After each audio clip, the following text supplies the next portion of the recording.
बिस्मिल्लाहिर्रहमानिर्रहीम। स्टूडेंट्स, आज हम 9th क्लास की मैथ एक्सरसाइज 13.2 का क्वेश्चन नंबर 2 स्टार्ट करने लगे हैं। The frequency of defective products in 750 samples are shown in the following table. Find the relative frequencies for the given table. अब इस क्वेश्चन को सबसे पहले हम समझ लेते हैं। कहते हैं कि हमने अपनी प्रोडक्ट बेचनी थी, तो हमने 750 सैंपल्स तैयार किए और मुख्तलिफ लोगों को भिजवाए। यानी कि हमने जो अपनी प्रोडक्ट्स थी वो एक पैकेट में बंद की और इस तरीके से हमने टोटल 750 सैंपल्स जो हैं वो तैयार किए और लोगों को भिजवाए। और फिर हमने ये देखा कि 120 जो सैंपल्स हमने भिजवाए थे उनके अंदर से कोई भी डिफेक्टिव प्रोडक्ट नहीं निकली। यूं समझ लें कि अगर हमने नहीं भिजवाए, फ़र्ज़ किया कि फैक्ट्री ने हमें 750 सैंपल्स बना के दिए थे, तो उनमें से 120 सैंपल्स ऐसे थे कि उनके अंदर से कोई भी डिफेक्टिव जो है वो चीज़ नहीं निकली। 140 सैंपल जो थे उनमें जो हमने पैक करके भेजे थे मुख्तलिफ लोगों को, उनमें से हर सैंपल में से 1 डिफेक्टिव पीस निकला। 94 सैंपल्स जो भिजवाए गए थे उनमें से हर सैंपल में से 2 डिफेक्टिव पीस निकले। 85 सैंपल जो भिजवाए गए थे उनमें से 3 जो है वो हमारे पास पीस जो है वो डिफेक्टिव निकले। 105 सैंपल्स ऐसे थे कि जिनमें से हर सैंपल में 4 डिफेक्टिव आइटम्स मौजूद थी।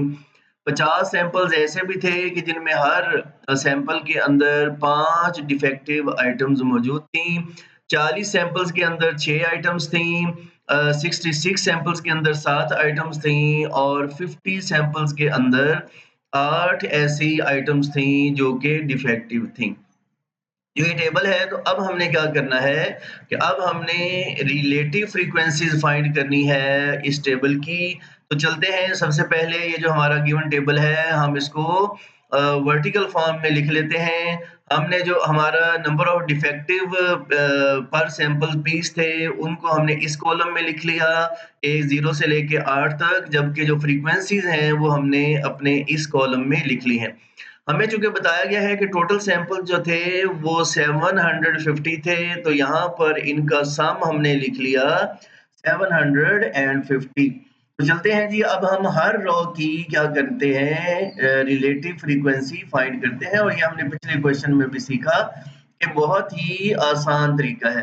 फ्रीक्वेंसी को हम रखेंगे ऊपर और समीशन एफ को रखेंगे नीचे और डिवाइड कर देंगे। तो फ्रीक्वेंसी थी इस रो की 120 और हमारे पास जो समीशन एफ था वो था 750। डिवाइड किया और इसको मजीद सिंप्लीफाई किया, इसको काटा मुख्तलिफ चीजों पे, तो ये आ गया हमारे पास 4/25।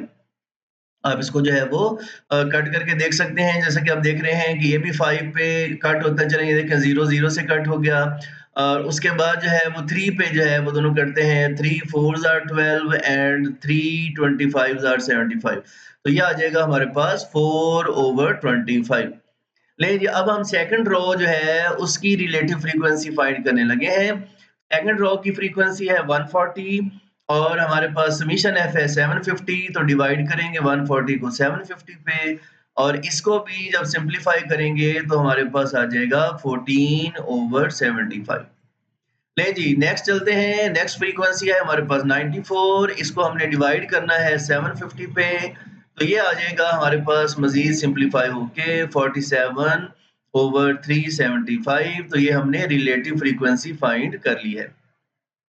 लें जी, नेक्स्ट जो रो है उसकी रिलेटिव फ्रीक्वेंसी कैसे फाइंड करेंगे। 85 को हम डिवाइड कर देंगे समीशन एफ पे और वो है 750।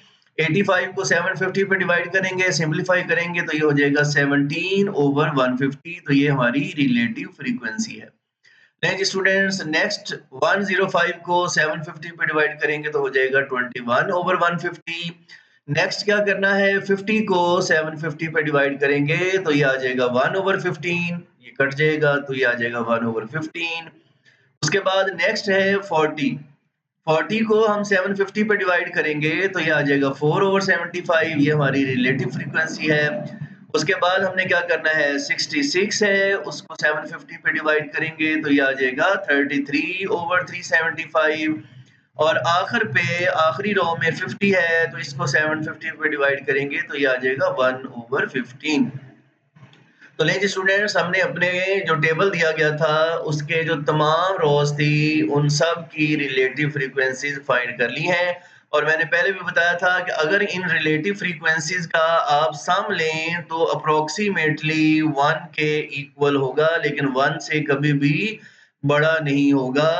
तो ये भी आपने याद रखना है, ये जस्ट मारूजी के लिए है।